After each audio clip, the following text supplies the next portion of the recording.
الحمد لله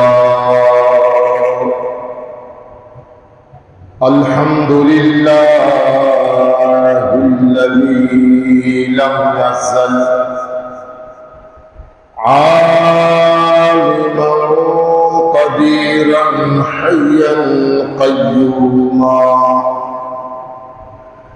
حيا قيوما سميعا بصيرا لا نبي بعده ولا رسول بعده هو رحمة للعالمين وخاتم النبيين صلى الله تعالى عليه وعلى آله وأصحابه وأزواجه وأهل بيته وأولياء أمته وعلماء ملته وأهل سنته أجمعين أما بعد فأعوذ بالله من الشيطان الرجيم بسم الله الرحمن الرحيم يا أيها النبي حسبك الله ومن اتبعك من المؤمنين فقال النبي صلى الله تعالى عليه وسلم اللهم أعز الإسلام بعمر بن الخطاب خاصة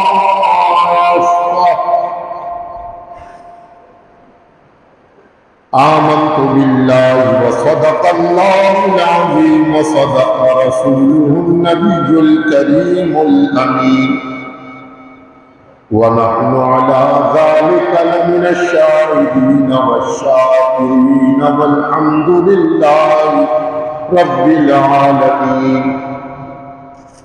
إن الله وملائكته يصلون على النبي يا أيها الذين آمنوا صلوا عليه وسلموا تسليما اللهم صل على سيدنا ومولانا وملجانا ومأوانا محمد معدن الجود والكرم وعلى آله وأصحابه وبارك وسلم صلاة وسلام عليك يا رسول الله وعلى آلك وأصحابك يا حبيب الله الصلاة والسلام عليك يا رحمة للعالمين وعلى آلك وأصحابك يا جد الحسن والحسين صلى الله تعالى على محمد.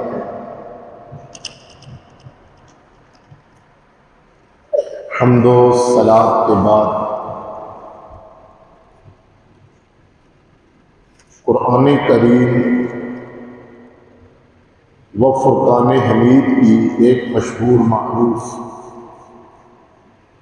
آیت مقدسات کے چند الفاظ مجھ ناچیز نے تلاوت کرنے کا شرف حاصل کیا۔ سب سے پہلے تلاوت کردہ آیت مقدسہ کا لفظی ترجمہ آپ حضرات کے سامنے بیان کروں گا، پھر اسی آیت مقدسہ کے تحت چند تفصیلی فواہد و تفسیری حکایات بیان کروں گا۔ اللہ سبحانہ و تعالی جل جلالہ کی بارگاہ میں دعا کرتا ہوں اللہ تعالیٰ مجھ ناچیز کو حق بیان کرنے اور آپ تمام حضرات کو حق سن کر حق قبول کرنے، حق پر عمل کرنے کی توفیق عطا فرمائے۔ وما توفیقی الا باللہ العلی العظیم۔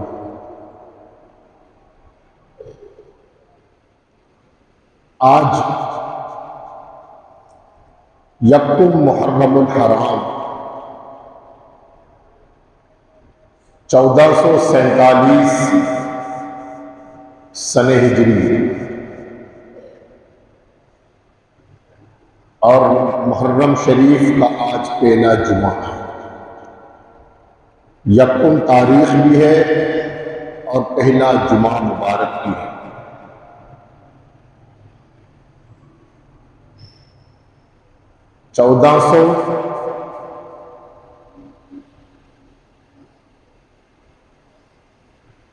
تقریباً 1450 سال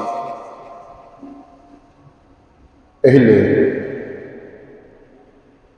یکم محرم الحرام شریف کو ایک عظیم واقعہ پیش آیا، جو کہ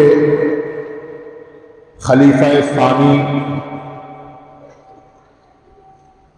امیر المؤمنین حضرت سیدنا عمر بن خطاب فاروق اعظم رضی اللہ تعالیٰ عنہ کی شہادت کا واقعہ پیش آیا۔ تو اسی مناسبت سے آج سیدنا عمر بن خطاب فاروق اعظم رضی اللہ تعالیٰ عنہ کے بارے میں چند باتیں آپ حضرات کے سامنے پیش کر رہا ہوں۔ اللہ تعالیٰ امیر المؤمنین حضرت عمر فاروق اعظم رضی اللہ تعالیٰ عنہ کے صدقے میں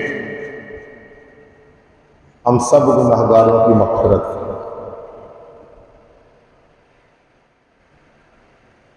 قرآن کریم اور فرقان حمید کی جو آیت بینات حضرات کے سامنے تلاوت کی، یہ آیت حضرت سیدنا عمر بن خطاب فاروق اعظم رضی اللہ عنہ کے حق میں رب نے نازل فرمائی۔ کب کس موقع پر اللہ نے اس آیت مقدسہ کو نازل کیا، اس کا شان نزول جو معروف شان نزول ہے وہ انشاءاللہ بیان کریں۔ پہلے قرآن کی آیت سماعت کیجئے۔ اللہ سبحانہ و تعالی جل جلالہ نے ارشاد فرمایا، یا ایھا النبی، اے غیب کی خبریں بتانے والے نبی، حسبک اللہ، بے شک اللہ تعالی آپ کے لیے کافی ہے،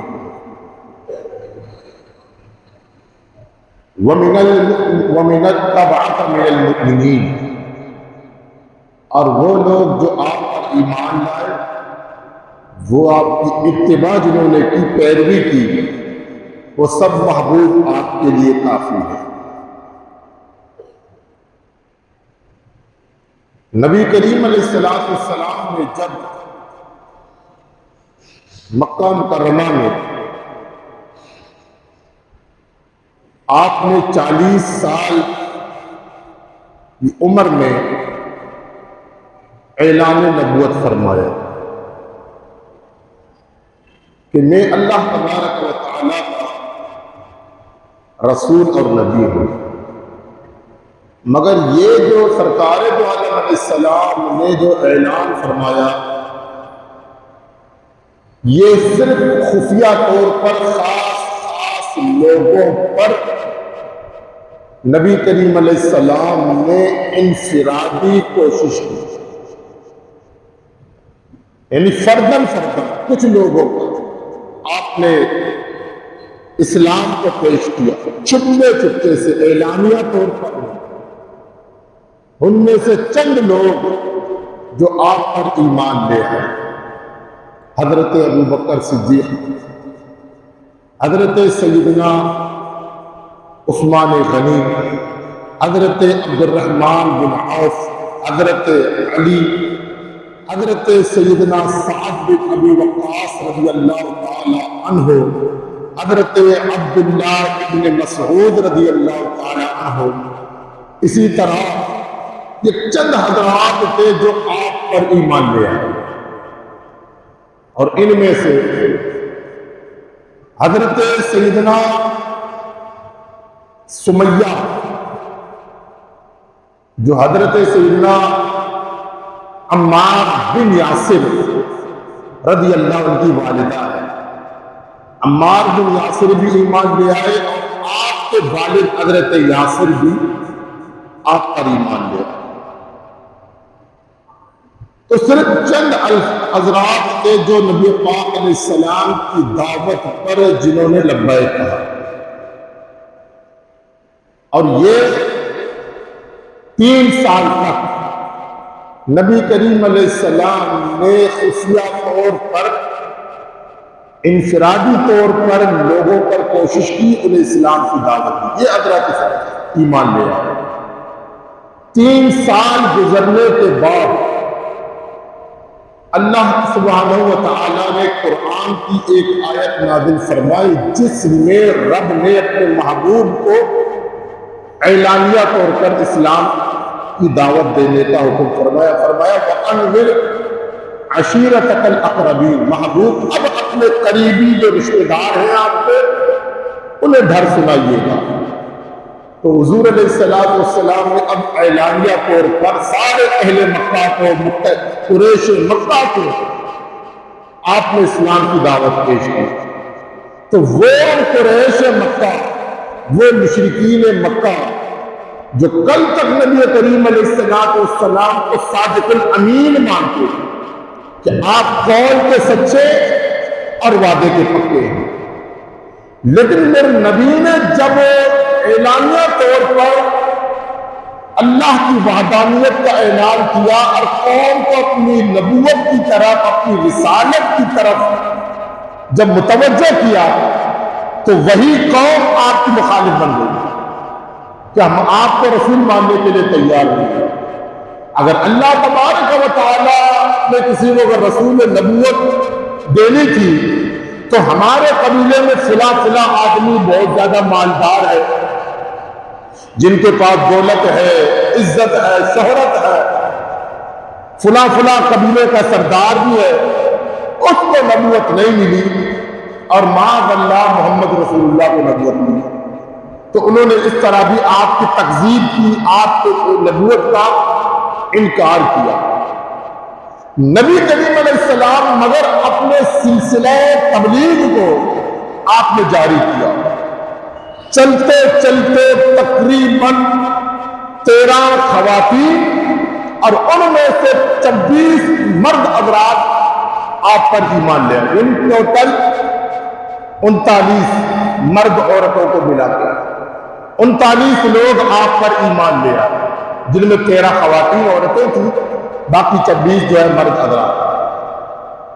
اب نبی کریم علیہ السلام نے جب گویا کہ اسی طرح تبلیغ کا اعلان کر دیا، قوم آپ کی مخالفت کرتے رہے، جو کچھ ان کو کرنا تھا انہوں نے کر دیا، مسلمانوں پر اس قدر ظلم کے پہاڑ گرا دیے کہ حضرت بلال حبشی رضی اللہ تعالیٰ عنہ کا واقعہ، حضرت سیدنا عمار بن یاسر رضی اللہ تعالیٰ عنہ کو گویا کہ آپ پر جلتے ہوئے تیلوں پر لٹایا گیا، تو آپ آپ کی بدپیٹ کی چربی بھی پگھل گئی.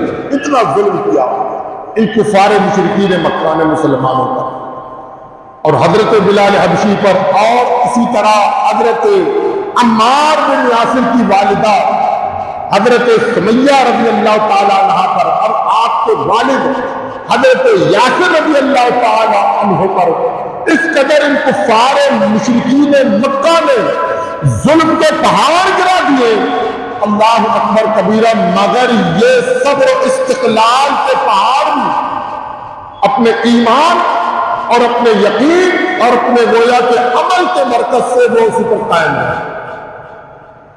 وقت گزرتا گیا، ہر طرح سے کفار نے مسلمانوں پر ظلم کرنی شروع کر دیے، مسلمانوں پر، کہ کوئی اسلام کی طرف راغب نہ ہو جائے.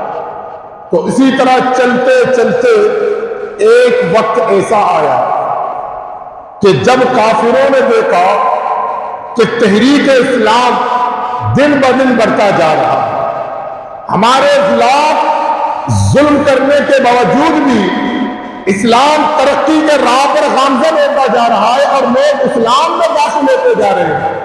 اب اس تحریک اسلام کو کیسے روکا جائے؟ اب اس سلسلے کو کس طرح ختم کر دیا جائے؟ وہاں پر مکہ مکرمہ میں ایک جگہ تھی جس کا نام تھا دار الندوہ. مکے میں، یہ بالکل حرم شریف کے قریب تھی اس وقت دار الندوہ.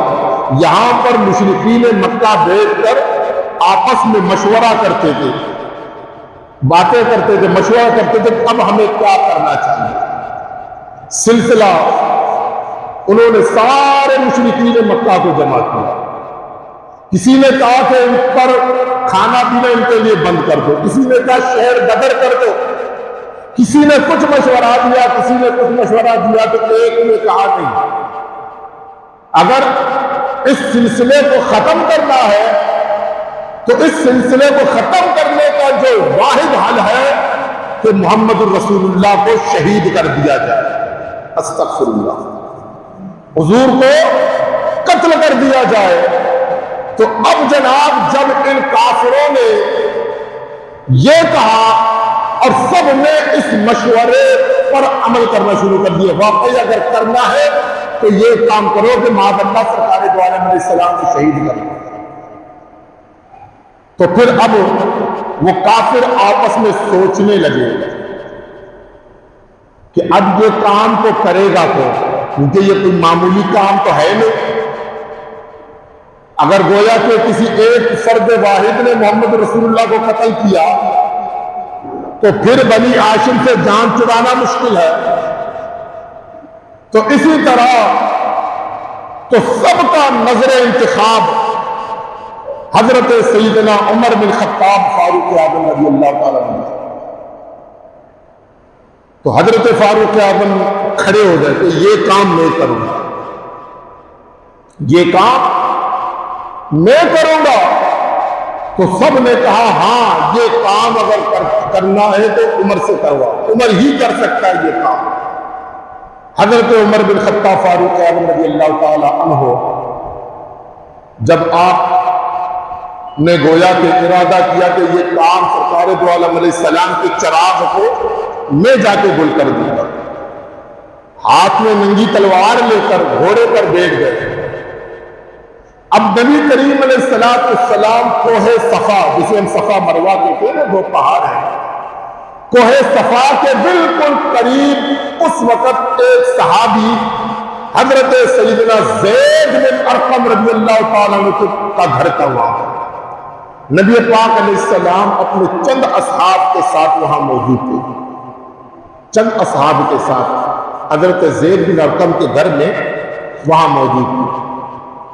تو اب حضرت فاروق اعظم رضی اللہ تعالیٰ عنہ ننگی تلوار ہاتھ میں لے کر گھوڑے پر سوار ہو کر حضرت زید بن ارقم کے گھر کی طرف چل پڑے، اس ارادے، اس نیت کے ساتھ کہ معاذ اللہ میں نبی پاک علیہ السلام کو جا کے قتل کر دوں گا. حضرت عمر بن خطاب رضی جب نکلے تو راستے میں ایک روایت کے مطابق حضرت سعد بن ابی وقاص ظہری رضی اللہ تعالیٰ عنہ وہ ملے۔ تو جب راستے میں ملے تو پوچھا کہ عمر کے تیور کو دیکھ کر اس نے اندازہ کر لیا کہ اس کی نیت درست نہیں ہے، اس کے ارادے درست نہیں ہے۔ پوچھا کہ عمر کہاں جانے کا ارادہ ہے؟ کہنے لگا کہ معاذ اللہ ثم معاذ اللہ کہ آج میں محمد رسول اللہ محمد مسلمانوں کے رسول کو نبی کو جا کے میں قتل کر دوں گا، تاکہ یہ سلسلہ ہی ختم ہو جائے۔ روز اسی طرح مکے میں اختلافات ہو رہے ہیں، آپس میں لوگ لڑ رہے ہیں، کہ تاکہ یہ سلسلہ ہی ختم ہو جائے۔ تو حضرت سعد بن ابی وقاص ظہری نے جب یہ سنا تو اس نے کہا کہ عمر، جب یہ اگر تم نے رسول اللہ صلی اللہ علیہ وسلم کو شہید کر دیا، قتل کیا، تو بنی ہاشم قبیلے کے لوگ تمہیں تو چھوڑیں گے۔ تو حضرت عمر فاروق نے فرمایا کہ اگر میں نے محمد رسول اللہ کو قتل کر دیا تو اس کے قصاص کے بدلے میں مجھے قتل کر دیں گے، لیکن صرف 2 آدمی قتل ہوں گے تو پھر یہ سلسلہ ہی ختم ہو جائے گا۔ یعنی کہ تحریک اسلام کا جو سلسلہ ہے وہ خود بخود ختم ہو جائے گا۔ جب اس تحریک کا بانی نہ رہا تو پھر یہ سلسلہ آگے بڑھے گا کس طرح؟ تو حضرت سعد بن ابی وقاص ظہری رضی اللہ تعالی عنہ نے حضرت عمر بن خطاب سے فرمایا کہ اگر عمر یہ بات ہے نا تو جا کر پہلے اپنے گھر کی خبر لو، اپنے گھر کی خبر لو۔ یہاں ایک بات عرض کرتا چلوں، حضرت عمر فاروق کا ایک بھائی تھا جس کا نام تھا زید بن خطاب۔ یہ عمر فاروق سے پہلے اسلام لا چکے تھے۔ حضرت جنگ یمامہ میں خالد بن ولید کے ساتھ ہو کر مسیلمہ بن کذاب کے ساتھ جو جنگ لڑی گئی اس میں حضرت زید شہید ہو گئے، عمر فاروق کا بڑا بھائی۔ اچھا یہاں پر ایک کچھ عرصہ پہلے کی میں آپ کو بات بتا رہا ہوں، سعودی گورنمنٹ والوں نے حضرت زید بن ارقم جو حضرت عمر فاروق کے بڑے بھائی ہیں ان کے مزار کو شہید کر دیا۔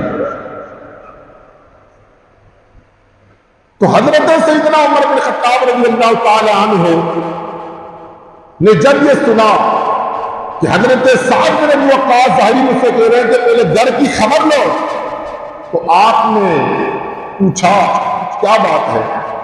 کہنے لگا کہ تمہارا بہنوی سعد اور تمہاری بہن فاطمہ وہ دونوں اسی نبی کے دین میں داخل ہو گئے، دونوں مسلمان ہو گئے۔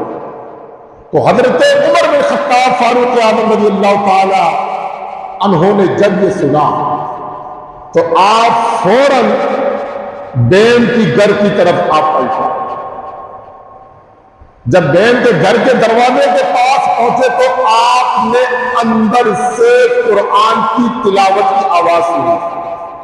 تو اس وقت حضرت خباب رضی اللہ تعالی عنہ ان دونوں کو قرآن کی تعلیم دے رہے تھے، یعنی حضرت عمر فاروق کی بہنوی اور ان کی بہن فاطمہ کو قرآن کی تعلیم دے رہے تھے، ان کے سامنے قرآن کی تلاوت کر رہے تھے۔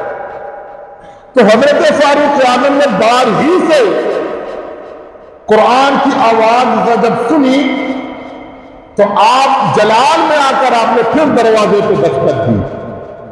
اندر سے آواز آئی، کون؟ فرمایا عمر۔ تو پردے کے اندر حضرت خباب رضی اللہ تعالیٰ کو چھپایا گیا کہ عمر آئے ہیں۔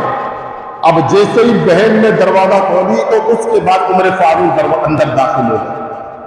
اندر داخل ہونے کے بعد ادھر ادھر کچھ چیزیں تلاش کر رہے تھے اور اپنی بہن سے اور بہنوی سے کہہ رہے ہیں کہ مجھے پتا چلا کہ تم نے ہمارے دین کو چھوڑ کر ایک نیا دین اختیار کیا۔ تو حضرت عمر بن خطاب فاروق اعظم رضی اللہ تعالیٰ عنہ کی بہنوی نے کہا کہ یہ بات بالکل درست ہے، تو بہنوی کو مارا۔ بہن جب چڑھانے کے لیے آئی تو اس کو بھی زخمی کیا۔ تو حضرت فاروق اعظم رضی اللہ تعالیٰ عنہ جلال میں آ گئے تو دونوں کو سختی کی۔ آخر کار حضرت فاروق اعظم رضی اللہ تعالی عنہ نے اپنی بہن سے کہا کہ مجھے وہ دکھاؤ جو تم پڑھ رہی تھی۔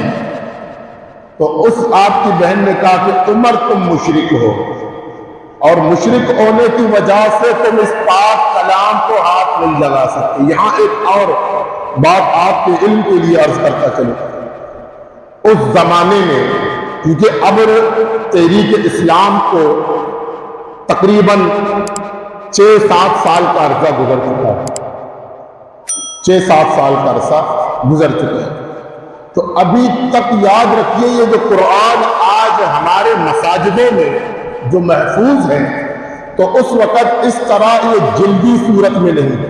قرآن پاک ہرن کی چلیوں پر، درختوں کے پتوں پر یا دیواروں پر لکھا کرتے تھے قرآن پاک کی آیت، اگر کسی صحابی کی موجودگی میں جو آیت۔ اور آج بھی مکہ مکرمہ میں کچھ پہاڑیوں پر اس زمانے میں جو آیتیں نازل ہوتی تھی کہ صحابہ کرام ان پہاڑیوں پر قرآن کی آیتیں لکھتے تھے۔ آج بھی طائف کے میدان، طائف میں آپ جائے، وہاں پر پہاڑیوں پر قرآن پاک اس زمانے کا ابھی تک اللہ تعالیٰ نے جو وعدہ کیا اِنَّا نَحْنُ نَزَّلْنَا الذِّكْرَ وَإِنَّا لَهُ لَحَافِظُونَ، کہ ہم نے اس قرآن کو نازل کیا، اس قرآن کی حفاظت کرنے والے ہم خود ہی ہیں۔ تو اس زمانے میں وہ ہرن کی چلیوں پر، درختوں کے پتوں پر یا پہاڑوں پر قرآن پاک کی آیتیں لکھا کرتے تھے اس زمانے میں۔ تو یہ تو حضرت ابوبکر صدیق رضی اللہ تعالیٰ عنہ کے دور خلافت میں قرآن پاک کو باقاعدگی کے ساتھ ایک جلدی صورت میں اسے جمع کیا گیا، ایک جلدی صورت میں۔ تو بہرحال تو میں عرض کر رہا تھا کہ حضرت فاروق اعظم نے اپنی بہن سے کہا مجھے وہ دکھاؤ جو تم پڑھ رہی تھی، تو بہن نے کہا کہ عمر تم مشرک ہو، تم مشرک اسے ہاتھ نہیں لگا سکتے، پاک کلام۔ عمر فاروق نے وضو کیا، غسل کیا، پھر وہ جو قرآن پاک سورہ طٰہٰ کی آیت جو وہ سن رہے تھے حضرت خباب کی زبان سے، عمر فاروق نے وہ جو ایک صفحہ جو تھا سورہ طٰہٰ کی، اس کی تلاوت کرنی شروع کر دی، کیونکہ ان کے زبان میں اللہ نے قرآن پاک کو نازل فرمایا۔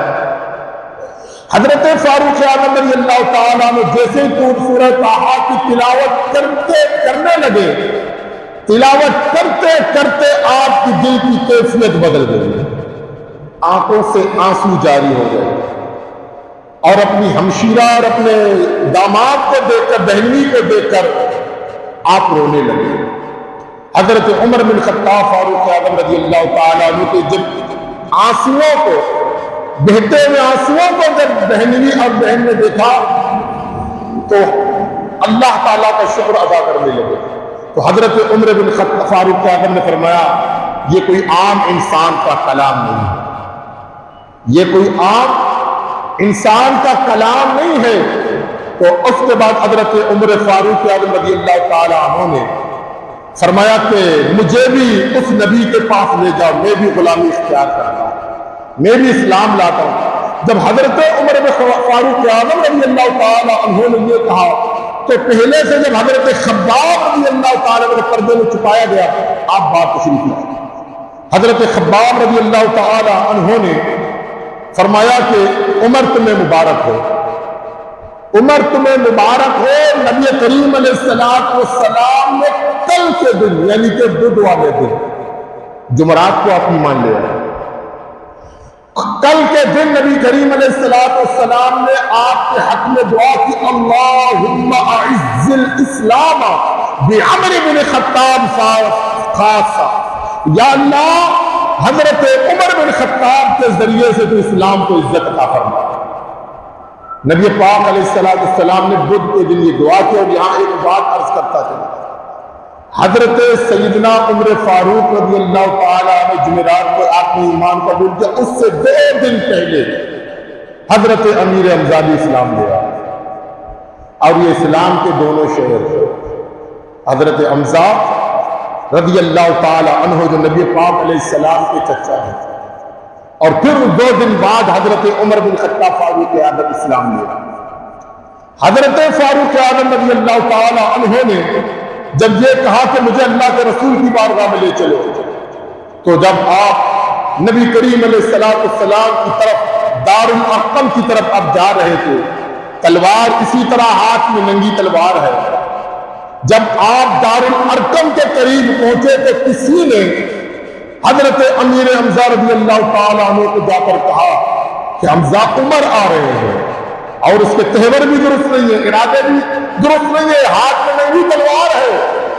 تو حضرت سیدنا امیر حمزہ رضی اللہ تعالیٰ عنہ نے فرمایا اگر اللہ تبارک و تعالیٰ عمر کے ساتھ خیر کا ارادہ فرماتا ہے، بہتری کا ارادہ فرماتا ہے، تو یہ ایمان ضرور لے کر آئے گا، کیونکہ میرے نبی نے ایک دن پہلے عمر کے لیے دعا کی۔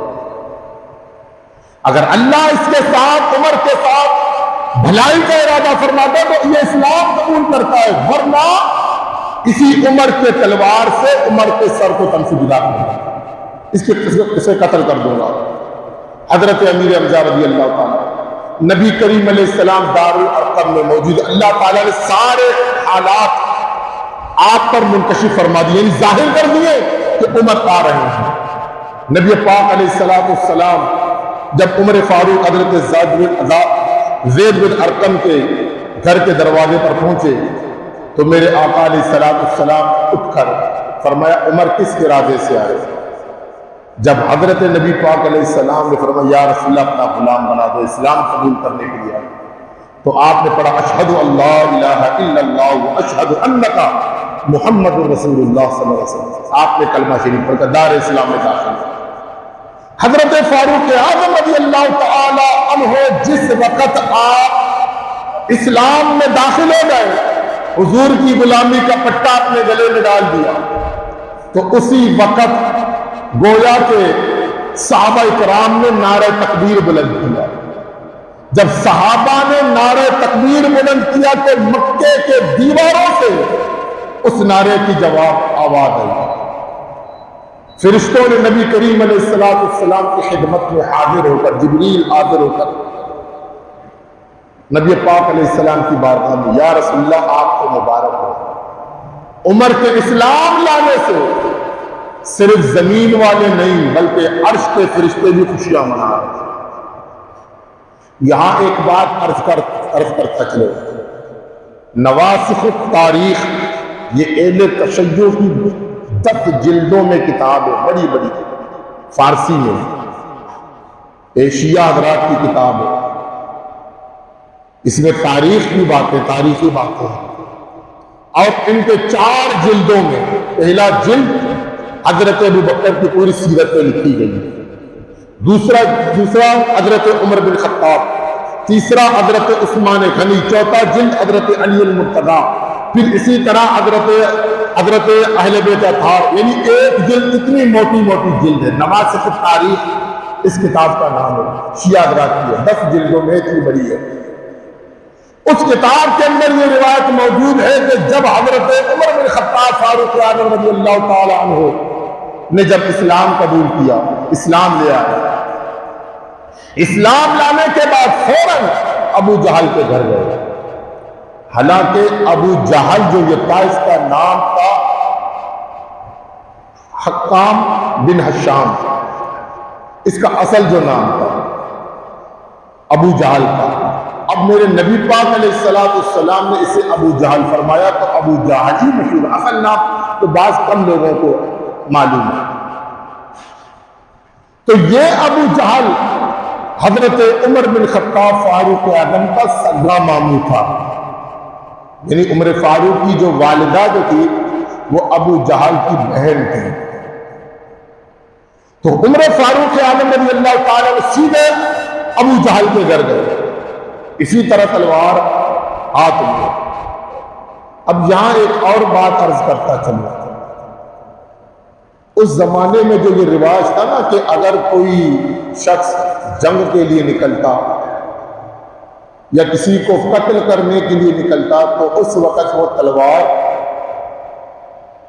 اپنے ساتھ لے جاتے تھے۔ یہ نہیں کہ کسی سے ملنے جا رہے ہیں جناب من اسلحہ ہاتھ میں، ایسا کوئی معاملات نہیں تھا۔ تو اگر کوئی اس طرح بلا وجہ اگر کوئی اسلحہ لے کر گھومتا تھا تو اس زمانے میں بھی جو سردار ہوا کرتے تھے نا، قبیلے کے بڑے بڑے سردار سختی کرتے تھے، بھئی تلوار لانے کا کیا مقصد ہے، اس تلوار لانے کا کیا مقصد ہے؟ تو اس کو باقاعدہ روکتے منع کرتے تھے، جب ملنے کے لیے آؤ تو یہ تلوار اسلحہ وغیرہ اپنے ساتھ مت لے کر آؤ۔ مگر حضرت فاروق اعظم رضی اللہ تعالیٰ عنہ اس ارادے سے گئے۔ اب ابو جہل کے جب گھر گئے تو اسی وقت تلوار ہاتھ میں دروازے پر دستک دی، ابو جہل باہر آیا۔ یہ شیعہ حضرات لکھتے، ابو جہل جب باہر آیا تو عمر فاروق اعظم رضی اللہ تعالیٰ عنہ کو دیکھ کے فرمایا آپ بھانجے خیر ہے؟ کہنے لگا تمہیں بتانے آیا ہوں کہ میں نے اللہ کے رسول کے دین کو قبول کیا، تمہیں بتانے آیا ہوں کہ میں نے دین محمدی کو قبول کیا۔ ابو جہل کہنے لگا عمر تمہارا برا ہو کہ یہ خبر دینے کے لیے ہمارے پاس آ گئے۔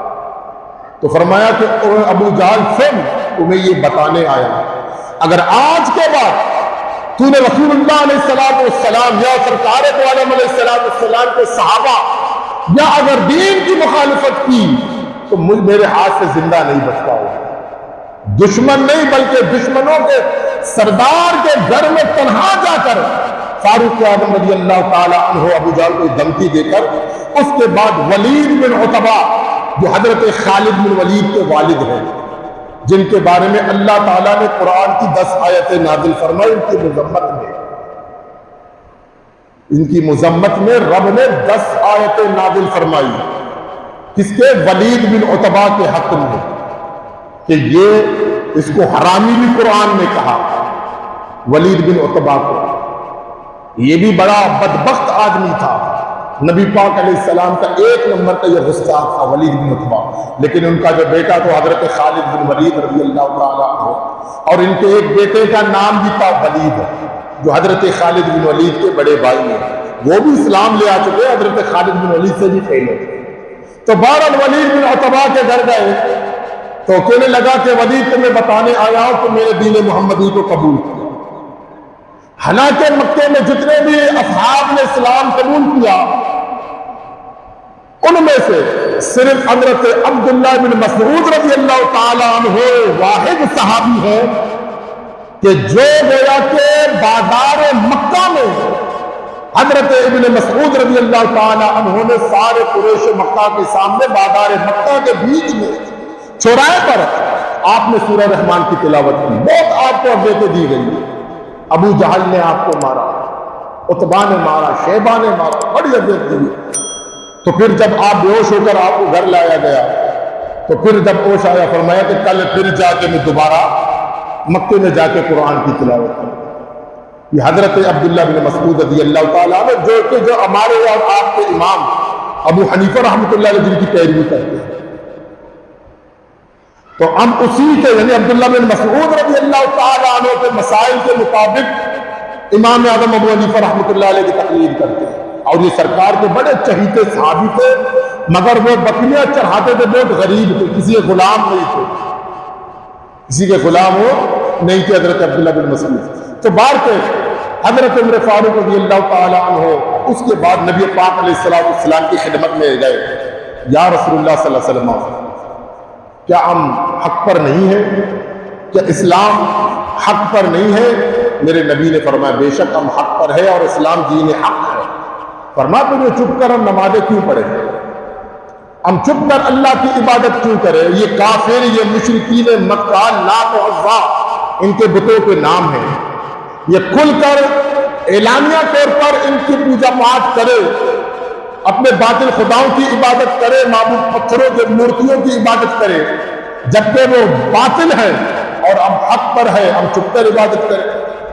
حضرت عمر فاروق نے فرمایا یا رسول اب چپ کر عبادت کریں، اب تو کعبے کے دیواریں ہوں گی، بلال حبشی کی آذانیں ہوں گی اور محمد رسول اللہ کی امامت ہوگی۔ حضرت فاروق اعظم رضی اللہ تعالی عنہ سے ایمان لانے سے پہلے اسلام پوشیدہ تھا، لیکن جب آپ نے اسلام قبول کیا تو اللہ تعالیٰ نے کفر اور اسلام کو ظاہر کر دیا، فرق کر دیا، اس لیے آپ کا لقب ہے فاروق، یعنی کفر اور اسلام کے درمیان فرق کرنے والا۔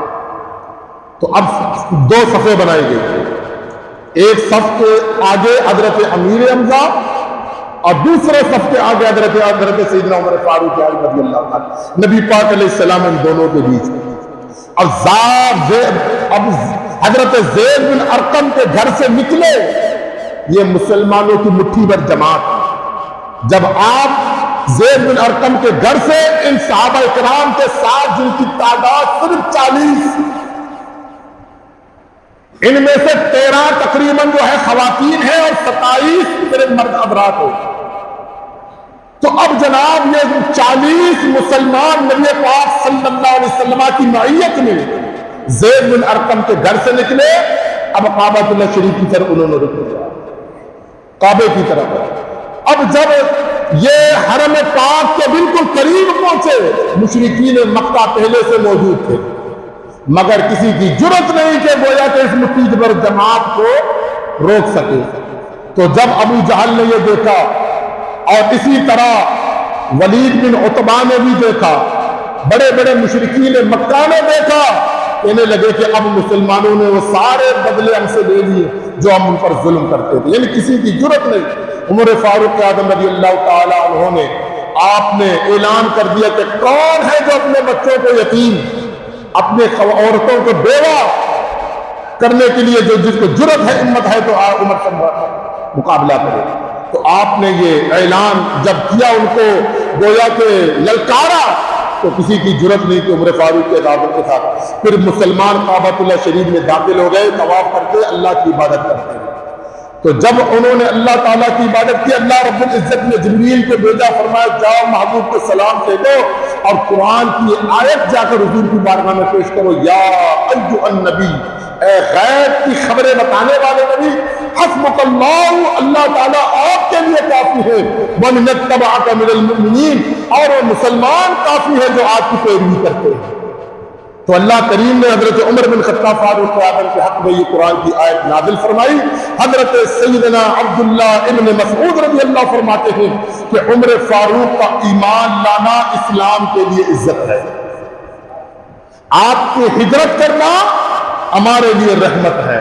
اور یاد رکھیے جتنے بھی اصحاب نے جو ہجرت کی، کسی نے رات کے وقت اندھیرے میں، کسی نے دوپہر کو، کیونکہ اس وقت عرب کا یہ دستور تھا کہ دوپہر کے وقت اپنے گھروں میں جاتے پورا مکہ خالی ہوتا، حرم پاک پورا خالی. تو اس وقت لوگ بعد میں ہجرت کرتے، مگر جب حضرت فاروق اعظم رضی اللہ تعالیٰ عنہ صرف 20 صحابہ کرام کے ساتھ ہو سکتے، تو فرمایا کہ میں لوگوں سنو، مشرکین مکہ کو للکار کے فرمایا سنو، میں مہاجر بننے والا ہوں، میں ہجرت کرنے والا ہوں، اگر تم میں سے کوئی ہے مجھے روکنے والا تو مجھے روک. تو کسی کی ہمت نہیں کہ حضرت عمر فاروق کو ہجرت کرنے سے روکے.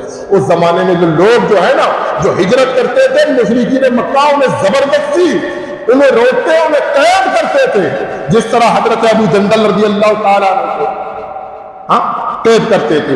تو اسی طرح بعض صحابہ کرام کو انہوں نے قیدی بنا دیا کہ کہیں ہجرت کر کے مدینہ منورہ نہ جائے. تو اس طرح مدینہ منورہ اگر پہنچ گئے تو یہ وہاں بھی جا کے تبلیغ کریں گے اور دن بدن پھر اسلام میں لوگ داخل ہوتے رہیں گے تو ان کی گویا کہ تعداد میں اضافہ ہوتا ہے. تو حضرت فاروق اعظم رضی اللہ تعالیٰ عنہ کہ اسلام لانے کے بعد میرے نبی علیہ السلام نے جو دعا کی، یا اللہ عمر کے ذریعے سے اسلام کو عزت عطا فرما. اور اسلام کو کتنی عزت عطا فرمائی رب تبارک و تعالیٰ نے کہ آپ صرف 1 لاکھ نہیں، 2 لاکھ نہیں، 3 لاکھ نہیں، 4 لاکھ نہیں، تقریباً 24 لاکھ مربع میل کے آپ حاکم بنے. یہ جو ہمارا مکران ہے، بلوچستان مکران جس کو کہتے ہیں نا، یہ عمر فاروق نے اپنے دور خلافت میں آزاد کر 24 لاکھ مربع میل کے حاکم آپ بنے. اللہ نے ایسی آپ کو فتح عطا فرمائی. انشاءاللہ زندگی رہی آئندہ جمعہ آپ کے دور خلافت کے چند واقعات جو فتوحات کے حوالے سے ہیں انشاءاللہ وہ بیان کروں گا. اللہ تعالیٰ ہم سب کو عمل کی توفیق عطا فرمائے. آمین بجاہ النبی الکریم صلی اللہ علیہ وسلم. علینا الا الملک. الحمد للہ رب العالمین، الصلاة والسلام علی سید الانبیاء والمرسلین. اللہم صلی علی سیدنا و مولانا محمد وبارک وسلم.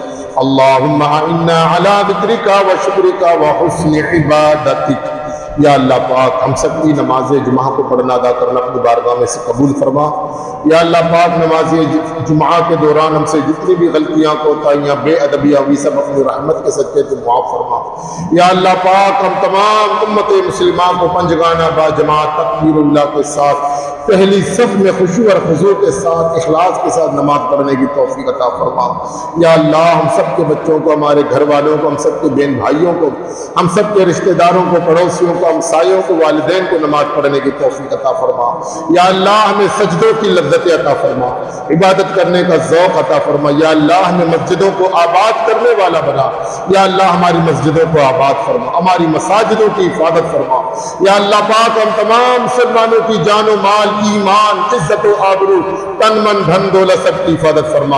یا اللہ پاک ہمیں دونوں جہاں کی برکت عطا فرما، دنیا و آخرت کی ذلت و رسوائی سے محفوظ فرما۔ یا اللہ پاک ہمیں پریشان حالوں کی پریشانیاں دور فرما۔ یا اللہ بے روزگاروں کو آسان حلال روزگار عطا فرما۔